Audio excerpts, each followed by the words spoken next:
வணக்கம். உங்கள் நீடாமங்கலம் பிஜிஆர் ராஜாராமன். இன்னைக்கு ஒரு செய்தி, காலையில் ஒரு நண்பர் வந்தாரு.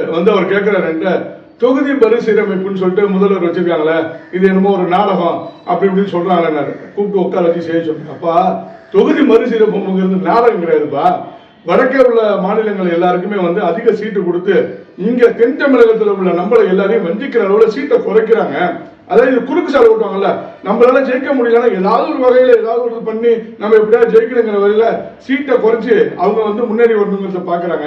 நம்மளுடைய மாண்புமிகு தமிழக முதல்வர் அவர்கள் என்ன முடிவு பண்ணாங்கன்னா, எல்லாமே இந்தியாவில் உள்ள அனைவரும் ஒண்ணு. பாசித ஆட்சி இந்த மாதிரி ஒரு மோசம் பண்றாங்க. நம்ம எப்பயுமே பாத்தீங்கன்னா இந்து முஸ்லீம் கிறிஸ்துவர் எல்லாரும் ஒரு தாய் மக்களா இருக்கிறோம். அதனால இந்தியாவில் உள்ள அனைத்து மாநிலங்களும் ஒன்றாக இருக்கணும். எல்லாருக்கும் என்னவோ அதுதான் இங்க கிடைக்கணும். தென் தமிழகத்தை மட்டும் வஞ்சிக்க கூடாது என்ற காரணத்தினால்தான் தென் தமிழகத்தில் உள்ள அனைத்து தலைவர்களையும் நேற்று ஒன்று கூடி ஒன்று திரட்டி அவர்களிடம் ஒரு ஆலோசனை நடத்தி 25 ஆண்டுகளுக்கு பிறகு இந்த தொகுதி சீரமைப்பை கொண்டு வரணுங்கிற ஒரு நல்ல முடிவை எடுத்திருக்கிறாரு. இது இந்தியா கூட்டணியில் உள்ள கட்சியே கிடையாது, கூட்டணியில் இல்லாத கட்சிகளும் நேற்று பங்கேற்றிருக்காங்க. இது ஒட்டுமொத்த தென் தமிழகம் முன்னேறுவதற்காக உள்ள இதுதான். வடக்கே வாழ்கிறது தெற்கே தேர்தல் இல்லாமல் இந்தியா முழுவதும் ஒரே இதாக இருக்கணும் தான் இந்த கூட்டமே அப்படின்னு சொன்னோம். இந்த கூட்டத்தை நடத்திய மாண்புமிகு தமிழக முதல்வர் அவர்களுக்கு மனமார்ந்த நன்றியை தெரிவித்துக் கொள்கிறேன்.